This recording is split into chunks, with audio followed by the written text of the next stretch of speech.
ይርጋህት ቅዱሳን ይርጋለም በሰዎች እጅ መገደሏን ሁላችንም የሰማነው ጉዳይ ነው። ገዳዮች በዚህ ሰዓት የተያዙ ሲሆን በዛ ሰዓት ኬክስ መኪና አለኝ 3.5 ሚሊዮን ብር ያወጣ እሱን መኪና ሰጠሁና የመጀመሪያው ቢዋይዲ 5 ሚሊዮን ብር ነበር። እሱን መኪና ነው የተቀበልኩት። ወይ በውስጥ እናወራና ያለው ነገር ትመክረኛለሽ።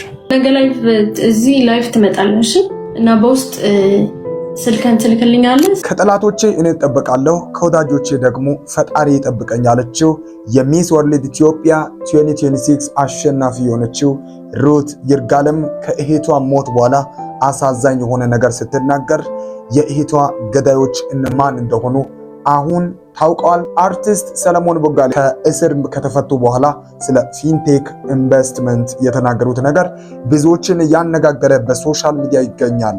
ጋይስ በጣም የገረመኝ እነዚህ ጥንዶች በሰይፉ ሾው ከታረቁ በኋላ አንድ አስገራሚ የሆነ ነገርን ሲያደርጉ በሶሻል ሚዲያ ተመለከትኩ። ነገሩ ምንድነው? በዚህ ቪዲዮ በደንብ ከናንተ ጋር እንነጋገራለን። በድጋሚ ከናንተ ጋር ስለተገናኘው በጣም ደስ ብሎኛል። እውነት እንደዚህ ቪዲዮ እየሰራሁኝ ከናንተ ጋር ማሳለፍ ናፍቆኝ ነበር። ለማንኛውም ይህንን ቪዲዮ ላይክ አድርጋችሁ ቤቱን ሰብስክራይብ በማድረግ ጀምሩ። ይህ አቡክ ሚዲያ ነው። ጋይስ በኢትዮጵያ እየተፈጠሩ ያሉ ነገሮች በጣም አነጋጋሪ ሆነዋል። ከነዚህ መካከል ደግሞ ቅዱሳን ይርጋለም ሞት እጅግ በጣም ብዙዎች ያዘኑበት ነው በዚህ ሳምንት። ነገር ግን እጅግ በጣም በሚያሳዝን ሁኔታ የእህቷ የሩት ይርጋለም እንግዲህ በሶሻል ሚዲያ ያጋረችው መልእክትና እንዲሁ ደግሞ አግተው ከገደሏት ጋር ተያይዞ የተሰማው መረጃ ብዙዎችን እያነጋገረ ይገኛል። ፈጣሪ ከክፉና ከምቀኛ ጓደኛ ይሰውራችሁ። ታዲያ የሚስ ወርልድ ኢትዮጵያ የሆነችው የሂሩት ይርጋህት ቅዱሳን ይርጋለም በሰዎች እጅ መገደሏን ሁላችንም የሰማነው ጉዳይ ነው። ታዲያ የቅዱሳን ገዳዮች በዚህ ሰዓት የተያዙ ሲሆን የቅርብ ጓደኛዋ ናት የገደለቻት። እጅግ በጣም ያሳዝናል። ይኸውላችሁ የገደሏትም የቅርብ ጓደኛዋና የጓደኛዋ ፍቅረኛ ሲሆኑ መነሻውም ቅናት ነው። ይኸውላችሁ የቅዱሳን ይርጋለም የቅርብ ጓደኛ የሆነችው ሴት ለቅዱሳን ይርጋለም ትደውልላትና ኮንዶሚኒየም እንደተከራየች መታ እንድታይላት የጠበቀ ወዳጅነት ባለው መልኩ ታወራታለች። ቅዱሳን ይርጋለምም እሽታዋን ገልጻ አንድ ላይ በመሆን ወደ ኮዬ ፈጬ ኮንዶሚኒየም ያቀናሉ። በዛም ታዲያ በሩን ከፍተው በሚገቡበት ሰዓትም የጓደኛዋ ፍቅረኛ የሆነው ቅዱሳን ይርጋለምን ያፍናትና ያግቷታል። በዛም ታዲያ ወደ ቅዱሳን ይርጋለም ቤተሰቦች ይደውሉና ዳጎስ ያለ ገንዘብ እንዲሰጧቸው ይጠይቋቸዋል። በዛም ታዲያ ቤተሰቦቿ ገንዘቡን ለመስጠት እየተዘጋጁና እየተደራደሩ ባሉበት ወቅት ገንዘቡን ከወሰድን በኋላ ስለምታቀን ትጠቁምብናለች ወይንም ደግሞ ታሲዘናለች በሚል ስጋት ቅዱሳን ይርጋለምን በአሰቃቂ ሁኔታ ሐምሌ 17 ቀን 2018 ዓ.ም ህይወቷ እንዲያልፍ ያደርጋሉ። ገደሏትም በኋላ ሌላኛው ወደ ተከራዩበት ኮንዶሚኒየም ሬሳዋን ይጥሉትና ይሰወራሉ። ታዲያ የህግ አካላት ባደረጉት ጥብቅ ክትትል የቅርብ ጓደኛዋን ይይዟታል። በመቀጠልም የጓደኛዋ ፍቅረኛ የሆነውን ግለሰብ አዳማ ተሰውሮ ካለበት ቦታ በህግ ቁጥጥር ስር ሊያውሉት ችለዋል። ወንጀለኞቹም ተይዘው በተደረገባቸው ምርመራ መሰረትም እንግዲህ የፈጸሙትን ምግባር እያንዳንዱ አምነዋል። እጅግ በጣም ያሳዝናል። ለወዳጅ ዘመዶቿ ለቤተሰቦቿ በሙሉ ከልብ መጽናናትን እመኛለሁ። መልካም ቆይታ። ከዚህ እንግዲህ መረጃ አስቀድሞ እህቷ የቅዱሳን ይርጋለም እህት የሆነችው የሚስ ኢትዮጵያ 2026 አሸናፊ የሆነችው እንግዲህ ሩት ይርጋለም አንድን መልእክት አጋርታ ነበር። እንደዚህ ብላ በሶሻል ሚዲያ ብዙዎቻችሁ ተመልክታችኋል። ከጠላቴ እኔ እጠነቀቃለሁ ከወዳጄ አንተ ጠብቀኝ። ይህንን በሶሻል ሚዲያ እንዳጋረች እንግዲህ ሩት ይርጋለም ብዙዎቻችን ያየነው መልእክት ነው። ከዚህ መልእክት ተነስተንም እንዲሁ ደግሞ አሁን የሰማችሁት መረጃ ከተጋራበት ጊዜ ጀምሮ ጓደኝነት የሚባለው ነገር ወዴት እየሄደ እንደሆነ ብዙዎቻችን ውስጣችን ላይ ትልቅ ጥያቄ ፈጥሯል። ጋይስ ምን አይነት ዘመን ላይ ነው እየደረስነው? ግን እጅግ በጣም ነው የሚያሳዝነው። እና አስተውላችኋል፣ ሰምታችኋል። እንዳላት እንደተነገረው ከሆነ መረጃው እንደወጣም ከሆነ የገዛ ጓደኛዋ ፍቅረኛውን ጭምር አዘጋጅታ አብረው ተባብረው እንደገደሏት እንግዲህ መረጃው እየተሰማ አለ። ይሄ በጣም አሳዛኝ፣ ብዙዎቻችን ደግሞ ልንጠነቀቅ የሚገባ መሆኑን በተለይ ሴቶች ሴት ጓደኞቻችሁን ምን ያክል በተለይ ከሴቶች ጋር ተያይዞ ምን ያህል ቅናተኞች እንደሆነች ይቺ ሴት ምን ያህል ቅናተኛ ሆና በዚህ ልክ ልታደርግ እንደቻለች እጅግ በጣም ያሳዝናል። እንግዲህ ሰምታችኋል። 2 ሚሊዮን ብር እንዲመጣ ኦልሬዲ አግታው ጠየቋት። ከዛ በኋላ ገንዘቡን ለማምጣት በሚደራደርበት ሂደት ነው ነገሩ የተፈጠረውና ይሄ በጣም አሳዛኝ እጅግ በጣም ልብ የሚነካ ነው። ለማንኛውም በዚህ ምክንያት እንግዲህ ሩት ይርጋለም ትልቅ እድል ተሰጥቷት ሀገርን ለማስተዋወቅ እንግዲህ በምትዘጋጀው ዝግጅት ላይ እክል ገጥሟት ኦልሬዲ ወደ ቤተሰቦቿ ተመልሳ በሐዘን ላይ እንዳለች እየተሰማ አለ።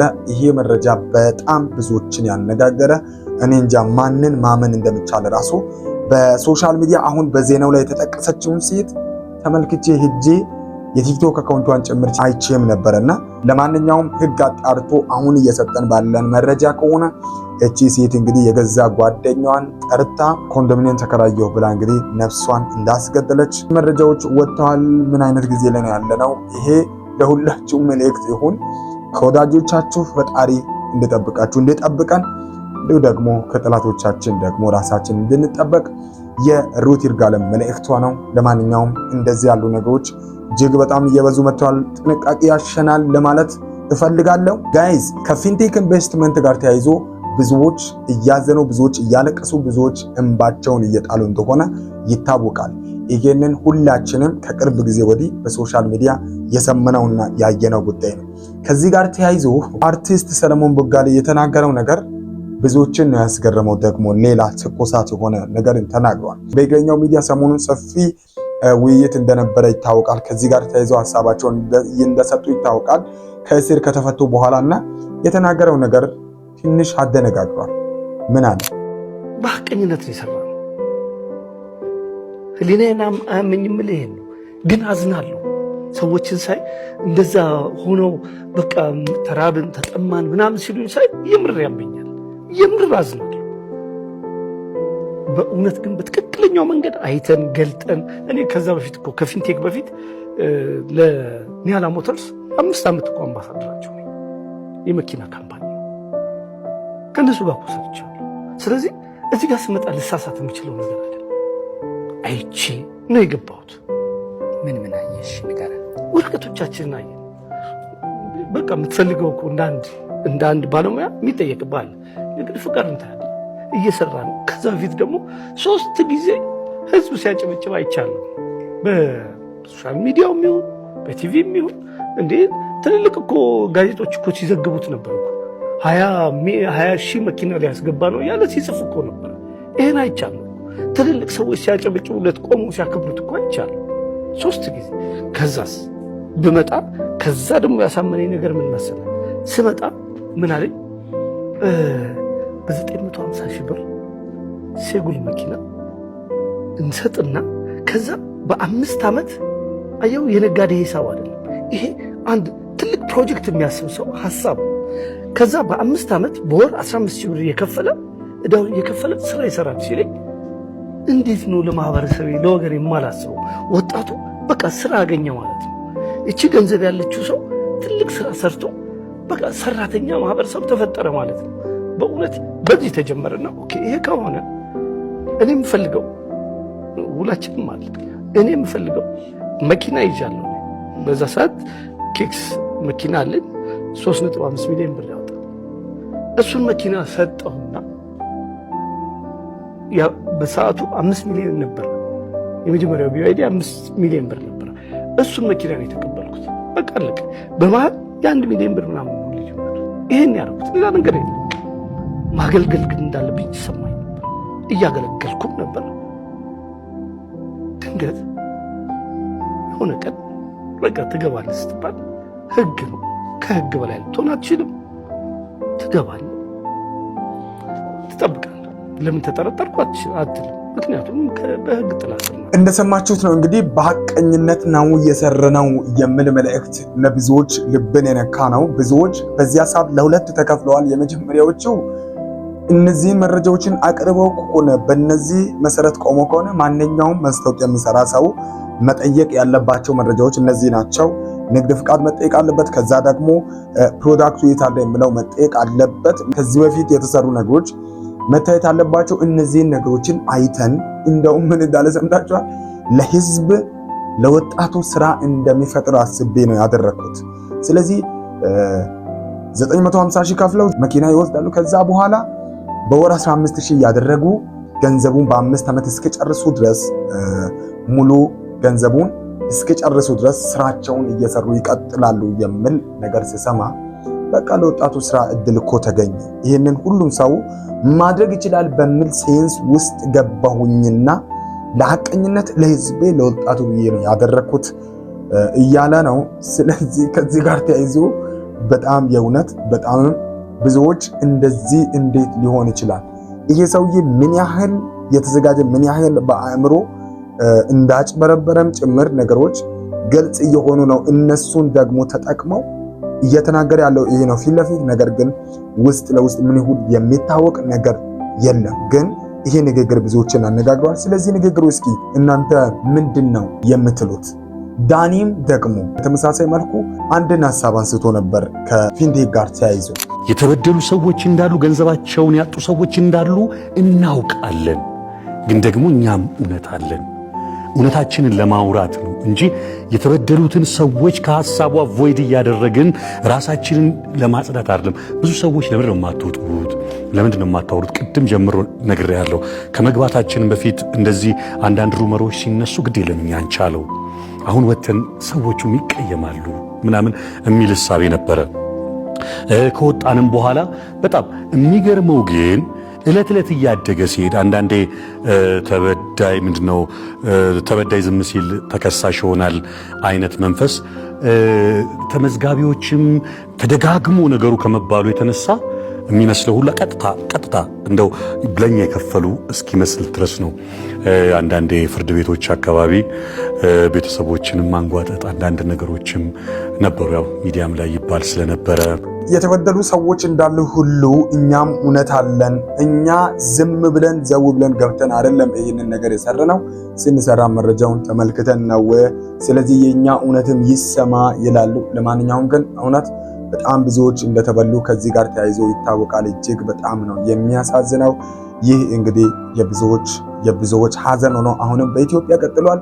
ለማንኛውም የነሱ እውነትም ደግሞ በአንድ አቅጣጫ አሁን ከሰሞኑን እያደረጉ ካሉት ንግግር አንጻር ብዙዎች ሐሳባቸውን እየገለጹ ነው። የእናንተ ሐሳብ ምንድነው ጋይዝ? እኔ በጣም በሶሻል ሚዲያ ከሚደሰትበት አንዱ ጉዳይ በሰይፉ ሾው እንግዲህ እነዚህ ሁለት ጥንዶች በቅርብ ጊዜ እንደታረቁ አንድ ልጅ ከወለዱ በኋላ እንግዲህ ተለያይተው ለረጅም ጊዜ ከኖሩ በኋላ እንግዲህ እቺ ቤቲ ትባላለች ወጣ በሶሻል ሚዲያ አንድን ቪዲዮ ሰራች። በጣም አስቸጋሪ ሁኔታ ውስጥ እንዳለች በሶሻል ሚዲያ ቪዲዮን ሰራች። ከዛ በኋላ እንግዲህ ነገር ተቀይሮ አሁን ይሄ ባሏ የሆነ ወይም የልጅዋ አባት የሆነ ሰው እንግዲህ መጥቶ ታርቀው ሶሻል ሚዲያ ላይቭ ላይ ቁጭ ብላ ከእርቅ በኋላ ህዝብንም እያመሰገነች ተመለከትኩኝና ያየሁት ነገር አስደስቶኛል። ከምር ያስደስተኝን ነገር ነው ማሳያችሁ።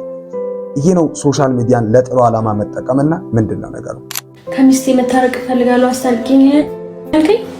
ምግባሽ ናግባ አንዴ ላክልኝ፣ ገስት ላክልኝ። እግዚአብሔር ይመስገን ደስ ብሎኛል ስለታረቅሽ። ቴንክ ዩ በጣም እኔም እንዳንቺ ለመታረቅ ፈልጋለሁ። አንድ ልጅ ወልጃለሁ እና ሚስቴ በጣም ወዳታለሁ። ማርያምን እውነት ይቀጥል ካለው ማርያምን ወይ እና እናስታርቃለና ደስ ይላል። ደስ ይለኛል። እኔ የት ነው የምትኖረው? አሁን አዲስ አበባ ነው ያለሁኝ፣ ግን መቀሌ ነው የምኖረው። ኦኬ ሚስትስ እዛው ነች? እዛ ነው መቀሌ። እዛ ሄጄ እንዳስታርቀን ነው የምትፈልጋት? እኔ እንጃ በቃ ጫንቆኛል በጣም። ልጅን በጣም ስለምወዳት ሚስቴን በጣም ስለምወዳት ያው 3 ዓመት ተለያይተናል። ያው በጣም ከባድ ነው። እሺ ቆይ ፎሎ አድርገኝ። እሺ ወይ በውስጥ እናውራና ከዛ በኋላ ያለው ነገር ትመክረኛለሽ። እሺ ስልኳን ትሰጠኛለህ? ጋይስ ነገ ላይቭ እዚህ ላይቭ ትመጣለህ? እሺ እሺ እና በውስጥ ስልክን ትልክልኛለህ፣ ስልኳንም ትልክልኛለህ። መልካም እሺ። የምር በጣም ውስጤን የነካኝ ቪዲዮ ነው። ላይቭ ላይ ነው የተቀረጸውና እነሱ ከታረቁ በኋላ በጣም ብዙ የታመሙ ወጣቶች በትዳር ውስጥ ገብተው በጣም የተጎዱ ልጆች አሉና ይሄ የምትመለከቱት ወጣት ከሷ ጋር እያወራ እንዳለው ከሆነ ከሚስቱ ጋር ተጣልተዋል። ልጅ አለ በመሃላቸው። ይሄ ሕፃን ልጅም ያላባት በጣም በአስቸጋሪ ሁኔታ እንደሚያሳልፍ ባይዘወይ በዚህ መሃል ትልቁ ተጎጂዎች ሕፃናት ናቸው። አባታቸውን ወይም እናታቸውን ያንዳቸውን ፍቅር አጥተው ነው የሚያድጉት። በጣም በችግር ውስጥ የሚገኝ ሰው ነው። በጣም ጨንቆኛል እያለ ሰምታችኋልና የወደድኩት ምን እንደሆነ ታውቃላችሁ? እንዳስታርቅ ነው የምትፈልገው የምለው ድምፅ ምን ያክል ተለያይቶ መኖር ምን ያክል ዋጋ እንደሚያስከፍል እንደሚያክሰው ምንም አላንገራገረችም። ከሚስቴ ጋር እንድታስታርቀኝ ነው የምፈልገው የሚል ጥያቄ ከጠየቀች በኋላ ያደረገቻቸው ነገሮች አንድ በሱ ቦታ ቆሞ ወይም ተፋቶ ተለያይቶ እንዳየ ሰው አሜዚንግ የሆነ ሪስፖንስ ነው ምላሽ ነው ያየሁትና በጣም ለኔ እውነት ሶሻል ሚዲያ ሴፉን ማመስገን እፈልጋለሁና አስታረቃቸው እነሱን። ያው መልካምነት እየተጋባ ነውና አሁን እሱ መልካም አደረገ፣ ከዛ ታረቁ እነሱ። ከዚህ አሁን ደግሞ ሌላ ሰው እንድታስታርቅ ነው። በእርግጠኝነት እንደምታስታርቅም አምናለሁ። ምክንያቱም ወንድ በፍቅር ቀርቦ እውነትም ሚስቴን እፈልጋታለሁ ልጄንም ናፍቆኛል ካለ ደግሞ ነገሩ ቀላል እንደሚሆን ተስፋ አደርጋለሁና እንዴት ደስ ይላል። በእናታችሁ እውነት በማስታረቅ ታውቁ። ማስታረቅ የእናንተ ማንነታችሁ ይሁን።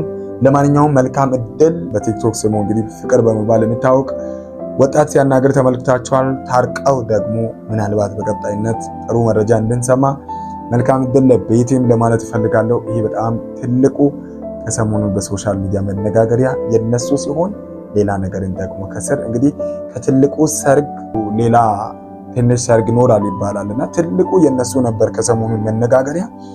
ሌላ ደግሞ በውስጥ ተጀምሯል። አንድ የተጣሉ ቤተሰብ ሊታረቁ ነው።